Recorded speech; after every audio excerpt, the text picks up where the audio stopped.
हाँ जी दोस्तों, ਤੁਹਾਡਾ ਸਵਾਗਤ ਹੈ YouTube ਚੈਨਲ ਤੇ। ਚੈਨਲ ਨੂੰ ਸਬਸਕ੍ਰਾਈਬ ਜ਼ਰੂਰ ਕਰ ਲਿਓ, ਵੀਡੀਓ ਲਾਈਕ ਕਰਦੇ ਕਰੋ, ਸ਼ੇਅਰ ਕਰਦੇ ਕਰੋ। ਅੱਜ ਜਿਹੜੀ ਲਿਸਨਿੰਗ ਹੈ ਇਹਦੇ ਵਿੱਚ 1 to 10 ਤੱਕ ਜਿਹੜੇ ਕੁਐਸਚਨਸ ਆ ਬਲੈਂਕਸ ਆ, ਇਹਨਾਂ ਦੇ ਆਨਸਰ ਓਨਲੀ 1 ਵਰਡ ਨੰਬਰ ਦੇਣੇ। ਨੈਕਸਟ ਜਿਹੜੇ ਕੁਐਸਚਨਸ ਆ 11 ਤੋਂ ਲੈ ਕੇ 16 ਤੱਕ ਇਹ ਸਾਰੇ MCQ ਆ। ਤੇ ਨੈਕਸਟ ਜਿਹੜੇ ਕੁਐਸਚਨਸ ਆ 7 ਤੋਂ ਲੈ ਕੇ 20 ਤੱਕ ਇਹ ਇਸ ਦੇ ਵਿੱਚ A ਤੋਂ ਲੈ ਕੇ E ਤੱਕ ਆਪਸ਼ਨ ਦਿੱਤੀਆਂ ਹੋਈਆਂ। ਇਹਨਾਂ ਵਿੱਚ 2 ਆਪਸ਼ਨ ਜਿਹੜੀਆਂ ਚੂਜ਼ ਕਰਨੀਆਂ। ਨੈਕਸਟ ਜਿਹੜੇ ਕੁਐਸਚਨ ਪਾਰਟ 3 ਇਸ ਦੇ ਵਿੱਚ 21 ਤੋਂ ਲੈ ਕੇ 25 ਤੱਕ ਸਾਰੇ ਕੁਐਸਚਨ ਜਿਹੜੇ MCQ ਆ। ਨੈਕਸਟ ਜਿਹੜੇ ਕੁਐਸਚਨਸ ਆ 26 ਤੋਂ ਲੈ ਕੇ 30 ਤੱਕ ਇਹ ਮੈਚ ਦੀ ਇਨਫੋਰਮੇਸ਼ਨ ਟਾਈਪ ਆ। ਅਤੇ ਨੈਕਸਟ ਪਾਰਟ 4 ਜਿਹੜਾ ਆ ਇਹਦੇ ਵਿੱਚ 31 ਤੋਂ ਲੈ ਕੇ 40 ਤੱਕ ਸਾਰੇ ਕੁਐਸਚਨਸ ਬਲੈਂਕਸ ਆ ਅਤੇ ਇਹਨਾਂ ਦੇ ਆਨਸਰ ਜਿਹੜੇ ਦੇਣੇ ਆ ਉਹ ਓਨਲੀ 1 ਵਰਡ ਦੇਣੇ ਆ। ਅਤੇ ਚੈਨਲ ਨੂੰ ਸਬਸਕ੍ਰਾਈਬ ਜ਼ਰੂਰ ਕਰ ਲਿਓ, ਵੀਡੀਓ ਲਾਈਕ ਕਰਦੇ ਕਰੋ, ਸ਼ੇਅਰ ਕਰਦੇ ਕਰੋ। ਸਾਰੇ ਕੁਝ ਚੰਗੀ ਤਰ੍ਹਾਂ ਰੀਡ ਕਰ ਲਓ। ਅਤੇ ਹੁਣ ਆਪਾਂ ਜਿਹੜੀ ਲਿਸਨਿੰਗ ਆ ਉਹਨੂੰ ਸਟਾਰਟ ਕਰਦੇ ਹਾਂ।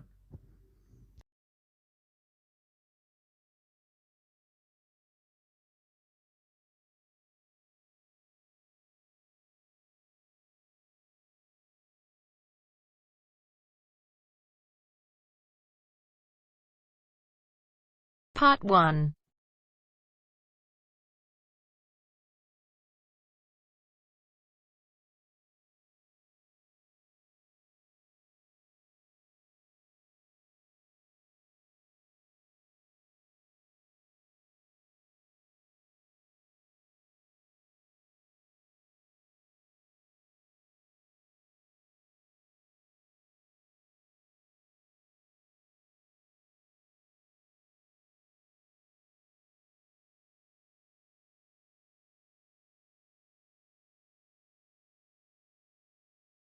You will hear a number of different recordings, and you will have to answer questions on what you hear. There will be time for you to read the instructions and questions, and you will have a chance to check your work. All the recordings will be played once only. You will hear a woman phoning the secretary of a cycling club to find out about becoming a member. First, you have some time to look at questions 1 to 6.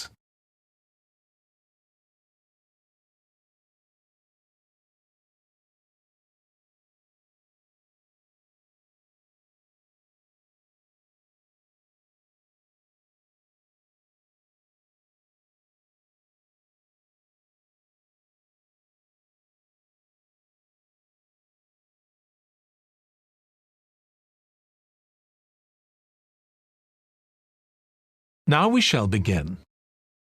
You should answer the questions as you listen, because you will not hear the recording a second time. Listen carefully and answer questions 1 to 6. Hello, South City Cycling Club. Oh, hi. I want to find out about joining the club.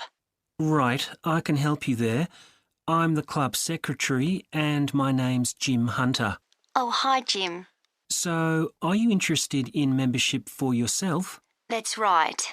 Okay, well, there are basically 2 types of adult membership. If you're pretty serious about cycling, there's the full membership. That costs $260, and that covers you not just for ordinary cycling, but also for races both here in the city and also in other parts of Australia. Right. Well, I'm not really up to that standard. I was more interested in just joining a group to do some cycling in my free time. Sure, that's why most people join. So in that case, you'd be better with the recreational membership. That's $108 if you're over 19 and $95 if you're under. I'm 25. Okay. It's paid quarterly, and you can upgrade it later to the full membership if you want to, of course. Now, both types of membership include the club fee of $20. They also provide insurance in case you have an accident, though we hope you won't need that, of course. No. Okay. Well, I'll go with the recreational membership, I think. And that allows me to join in the club activities and so on? That's right. And once you're a member of the club, you're also permitted to wear our kit when you're out cycling. It's green and white. Yes, I've seen cyclists wearing it. So can I buy that at the club? No, it's made to order by a company in Brisbane. You can find them online. They're called Jerry's. That's Jerriz. You can use your membership number to put in an order on their website. Okay. Now can you tell me a bit about the rides I can do? Sure. So we have training rides pretty well every morning, and they're a really good way of improving your cycling skills as well as your general level of fitness. But they're different levels. Level A is pretty fast. You're looking at about 30 or 35 kilometres an hour. If you can do about 25 kilometres an hour, you'd probably be level B. And then level C are the novices who stay at about 15 kilometres per hour. Right. Well, I reckon I'd be level B. So when are the sessions for that level? There are a couple each week. They're both early morning sessions. There's one on Tuesdays, and for that one you meet at 5:30 a.m, and the meeting point's the stadium. Do you know where that is? Yes, it's quite near my home, in fact. Okay, and how about the other one? That's on Thursdays. It starts at the same time, but they meet at the main gate to the park. Is that the one just past the shopping mall? That's it. Before you hear the rest of the conversation, you have some time to look at questions 7 to 10.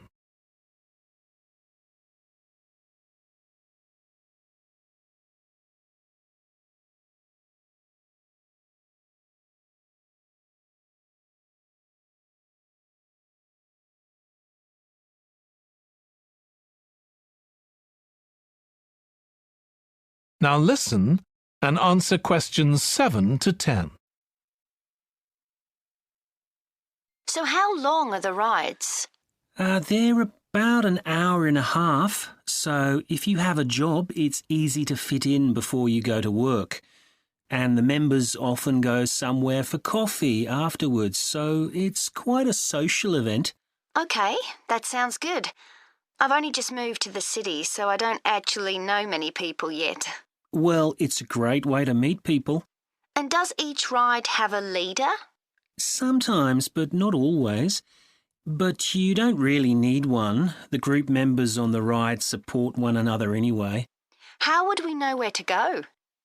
If you check the club website, you'll see that the route for each ride is clearly marked. So you can just print that out and take it along with you. It's similar from one week to another, but it's not always exactly the same. And what do I need to bring? Well, bring a bottle of water and your phone. You shouldn't use it while you're cycling, but have it with you. Right. And in winter, it's well before sunrise when we set out, so you need to make sure your bike's got lights. That's okay. Well, thanks, Jim. I'd definitely like to join. So what's the best way of going about it? That is the end of part 1. You now have half a minute to check your answers. Part 2 ਜਿਹੜਾ start ਹੋ ਚੁੱਕਾ ਇਹਦੇ ਵਿੱਚ 11 ਤੋਂ ਲੈ ਕੇ 16 ਤੱਕ ਜਿਹੜੇ questions ਆ MCQ ਆ ਸਾਰੇ ਕੁਝ ਚੰਗੀ ਤਰ੍ਹਾਂ ਰੀਡ ਕਰ ਲਓ ਤੇ ਪਾਰਟ 2 ਜਿਹੜਾ ਸਟਾਰਟ ਕਰਦੇ ਆ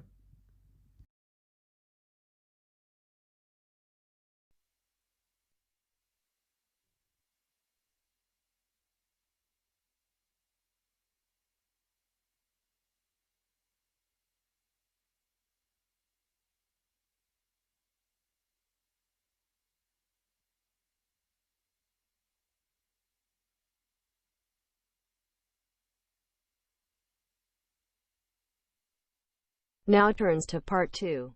Part 2.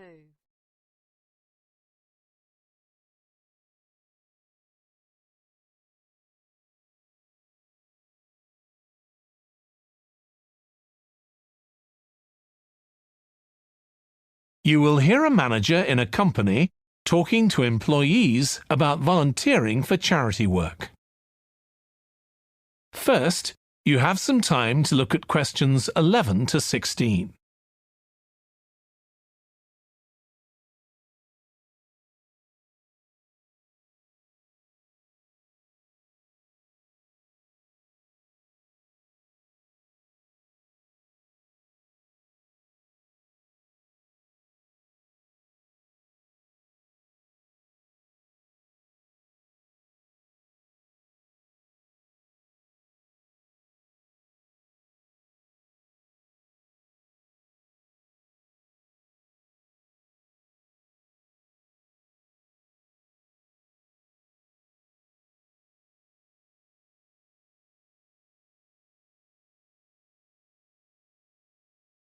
Now listen carefully and answer questions 11 to 16. Thanks for coming, everyone. Okay, so this meeting is for new staff and staff who haven't been involved with our volunteering projects yet. So, basically, the idea is that we allow staff to give up some of their work time to help on various charity projects to benefit the local community. We've been doing this for the last 5 years, and it's been very successful. Participating doesn't necessarily involve a huge time commitment. The company will pay for 8 hours of your time. That can be used over 1 or 2 days all at once, or spread over several months throughout the year. There are some staff who enjoy volunteering so much, they also give up their own free time for a couple of hours every week. It's completely up to you. Obviously, many people will have family commitments and aren't as available as other members of staff. Feedback from staff has been overwhelmingly positive. Because they felt they were doing something really useful, nearly everyone agreed that volunteering made them feel more motivated at work.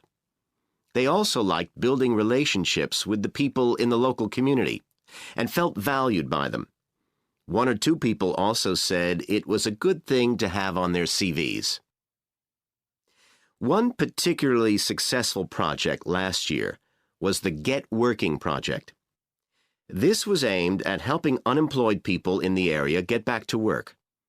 Our staff were able to help them improve their telephone skills, such as writing down messages and speaking with confidence to potential customers, which they had found quite difficult. This is something many employers look for in job applicants, and something we all do without even thinking about every day at work.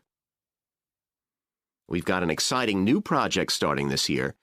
Up until now, we've mainly focused on projects to do with education and training, and we'll continue with our reading project in schools and our work with local charities. But we've also agreed to help out on a conservation project in Redfern Park. So if any of you fancy being outside and getting your hands dirty, this is the project for you. I also wanted to mention the annual Digital Inclusion Day, which is coming up next month.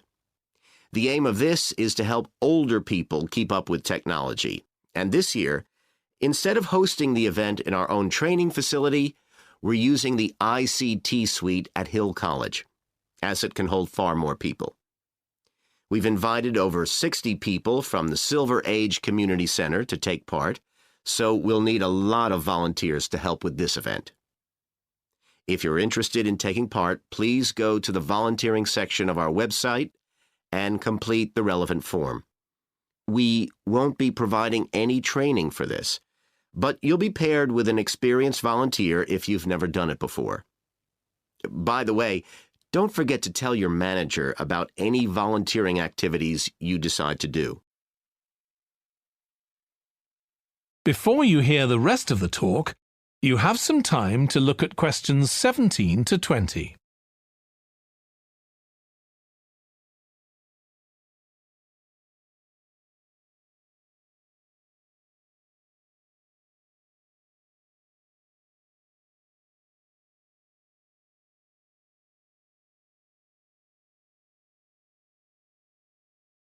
Now listen and answer questions 17 to 20.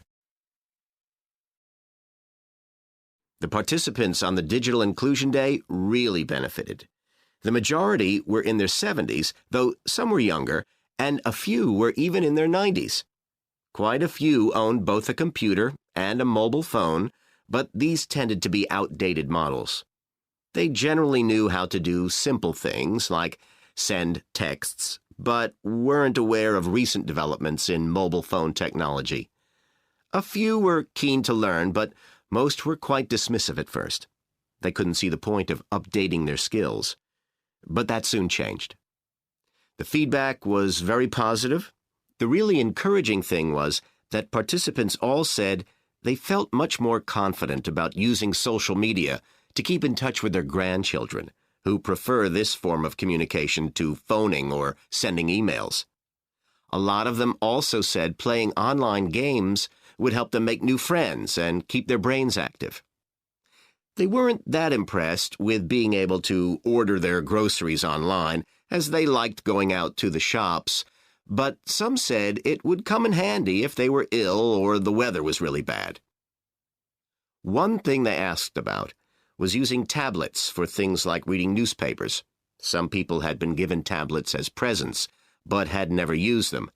So that's something we'll make sure we include this time. That is the end of part 2. You now have half a minute to check your answers. Part 3 the start ਹੋ ਚੁੱਕਾ। ਇਹਦੇ ਵਿੱਚ 21 ਤੋਂ ਲੈ ਕੇ 25 ਤੱਕ ਜਿਹੜੇ questions ਆ ਇਹ MCQ ਆ। ਸਾਰੇ ਕੁਐਸਚਨ ਤਾਂ ਰੀਡ ਕਰੋ ਤੇ ਪਾਰਟ 3 ਜਿਹੜਾ ਸਟਾਰਟ ਕਰਦੇ ਆ।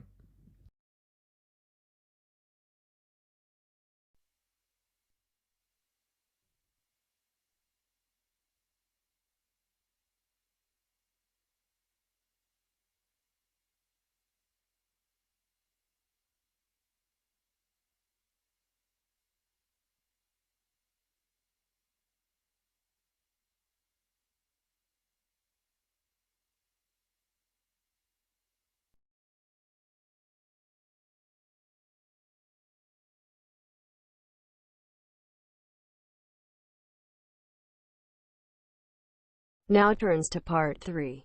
Part 3.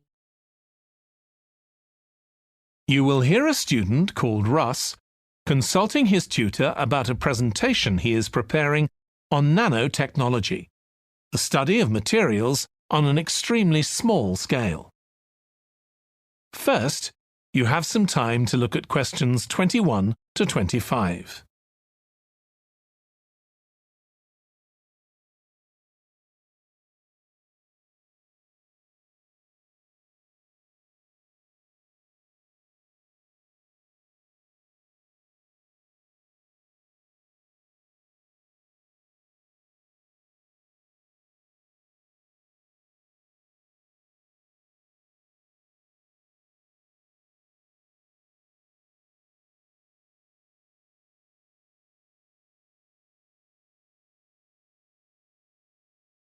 Now listen carefully and answer questions 21 to 25.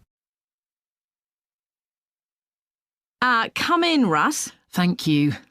Now, you wanted to consult me about your class presentation on nanotechnology. You were due to give it next week, aren't you? That's right, and I'm really struggling. I chose the topic because I didn't know much about it and wanted to learn more, but now I've read so much about it, in a way there's too much to say. I could talk for much longer than the 20 minutes I've been allocated. Should I assume the other students don't know much and give them a kind of general introduction, or should I try and make them share my fascination with a particular aspect? You could do either, but you'll need to have it clear in your own mind. Then I think I'll give an overview. OK. Now, one way of approaching this is to work through developments in chronological order. Uh-huh. On the other hand, you could talk about the numerous ways that nanotechnology is being applied. You mean things like thin films on camera displays to make them water repellent and additives to make motorcycle helmets stronger and lighter? Exactly. Or another way would be to focus on its impact in one particular area, say medicine or space exploration. That would make it easier to focus. Perhaps I should do that. I think that would be a good idea. Right. How important is it to include slides in the presentation? They aren't essential by any means. And there's a danger of tailoring what you say to fit whatever slides you can find. While it can be good to include slides, you could end up spending too long looking for suitable ones. You might find it better to leave them out. I see. Another thing I was wondering about was how to start. I know presentations often begin with, first I'm going to talk about this, and then I'll talk about that. But I thought about asking the audience what they know about nanotechnology. That would be fine if you had an hour or two for the presentation, but you might find that you can't do anything with the answers you get, and it simply eats into the short time that's available. So maybe I should mention a particular way that nanotechnology is used to focus people's attention. That sounds sensible. What do you think I should do next? I really have to plan the presentation today and tomorrow. Well, initially, I think you should ignore all the notes you've made, take a small piece of paper and write a single short sentence that ties together the whole presentation. It can be something as simple as, nanotechnology is already improving our lives. Then start planning the content around that. You can always modify that sentence later if you need to. OK. Before you hear the rest of the discussion, you have some time to look at questions 26 to 30.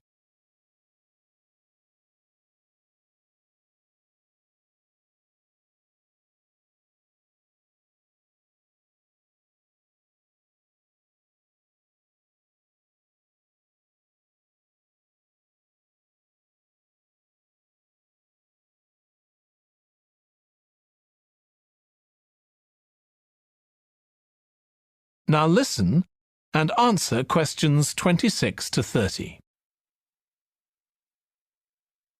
OK, now let's think about actually giving the presentation. You've only given one before, if I remember correctly, about an experiment you'd been involved in. That's right. It was pretty rubbish. Let's say it was better in some respects than in others. With regard to the structure, I felt that you ended rather abruptly, without rounding it off. Be careful not to do that in next week's presentation. OK. And you made very little eye contact with the audience because you were looking down at your notes most of the time. You need to be looking at the audience and only occasionally glancing at your notes. Your body language was a little odd. Every time you showed a slide, you turned your back on the audience so you could look at it. You should have been looking at your laptop. And you kept scratching your head, so I found myself wondering when you were next going to do that, instead of listening to what you were saying. Oh dear. What did you think of the language? I knew that not everyone was familiar with the subject, so I tried to make it as simple as I could. Yes, that came across. You used a few words that are specific to the field, but you always explained what they meant, so the audience wouldn't have had any difficulty understanding. I must say, the handouts you prepared were well thought out. They were a good summary of your presentation, which people would have been able to refer to later on, so well done on that. Thank you. Well, I hope that helps you with next week's presentation. Yes, it will. Thanks a lot. I'll look forward to seeing a big improvement then.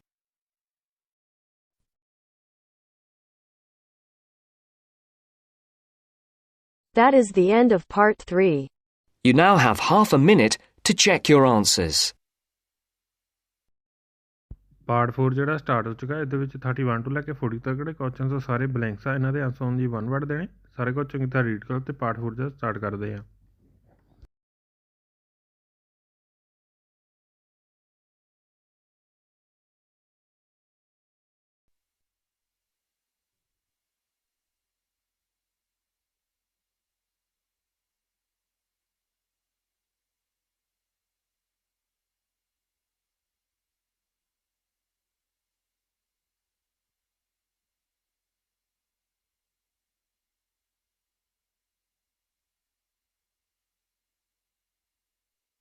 Now turns to part 4.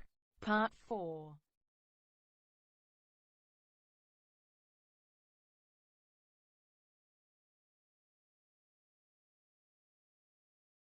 You will hear a lecturer in psychology talking about a type of memory.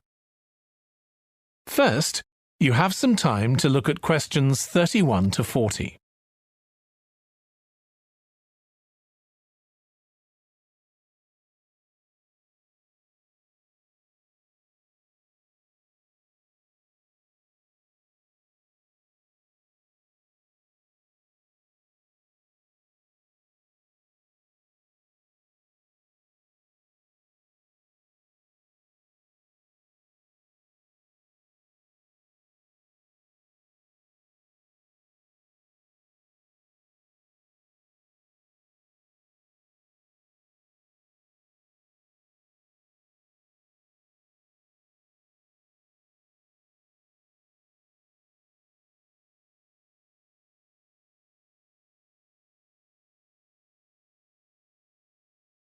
Now listen carefully and answer questions 31 to 40. Today, we'll be continuing the series of lectures on memory by focusing on what is called episodic memory and what can happen if this is not working properly. Episodic memory refers to the memory of an event or episode. Episodic memories allow us to mentally travel back in time to an event from the past. Episodic memories include various details about these events. For example, when an event happened and other information such as the location. To help understand this concept, try to remember the last time you ate dinner at a restaurant. The ability to remember where you ate, who you were with, and the items you ordered are all features of an episodic memory. Episodic memory is distinct from another type of memory called semantic memory. This is the type of factual memory that we have in common with everyone else.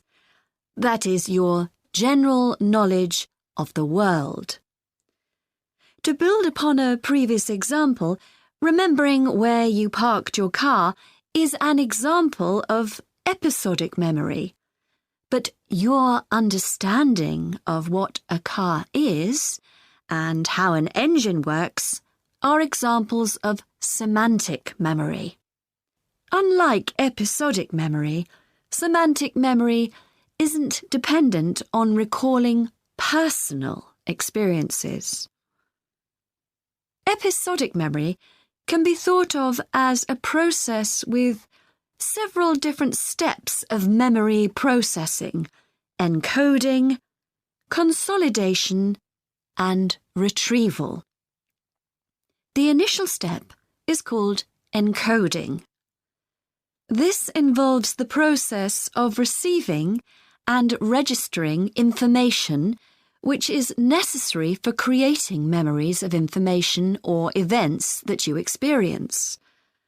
The degree to which you can successfully encode information depends on the level of attention you give to an event while it's actually happening. Being distracted can make effective encoding very difficult.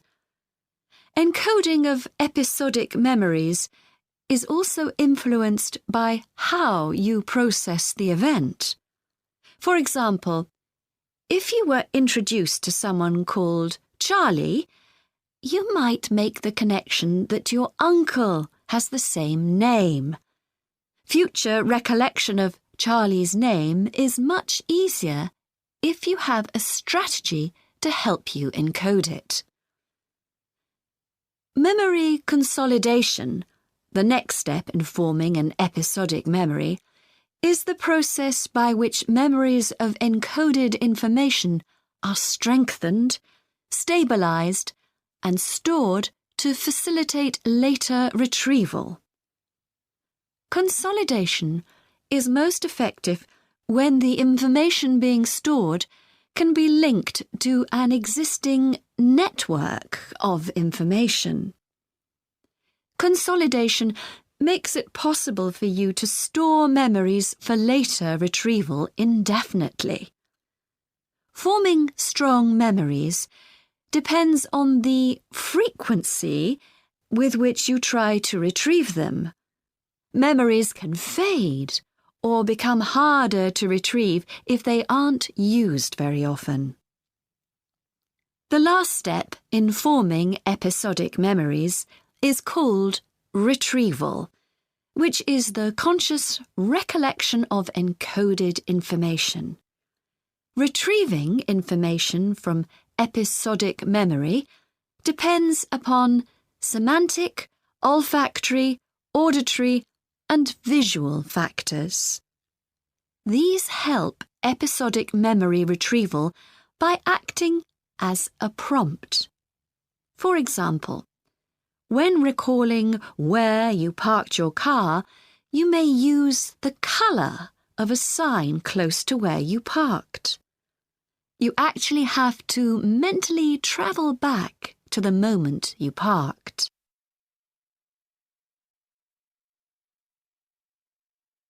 There are a wide range of neurological diseases and conditions that can affect episodic memory. These range from Alzheimer's to schizophrenia to autism.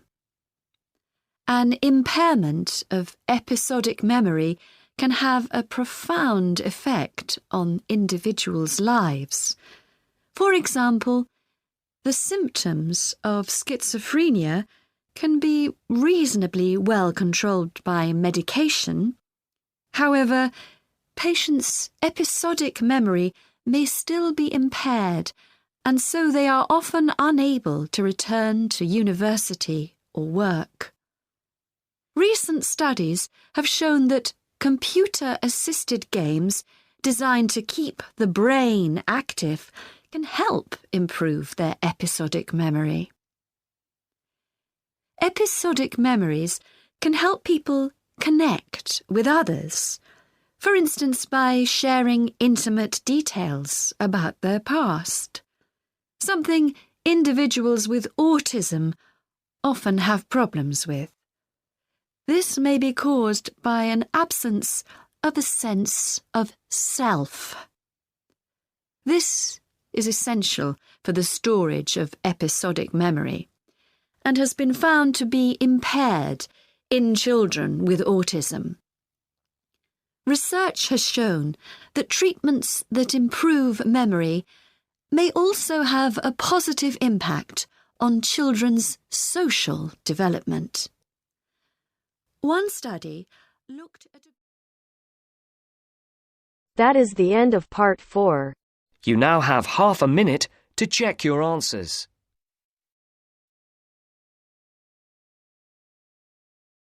Part 4 ਜਿਹੜਾ ਖਤਮ ਹੋ ਚੁੱਕਾ। ਹੁਣ ਆਪਾਂ answer ਦੇਖਦੇ ਹਾਂ। First races, next insurance, next Jerry's, next 25, next stadium, next park, next coffee, next leader, next route, next lights, next C, next B, next C, next B, next B, next A, next C, next E, next B, next D, next B, next A, next C, next C, next A, next A, next C, next D, next G, next B, next location, next world, next personal, next attention, next name, next network, next frequency, next color, next brain, next self।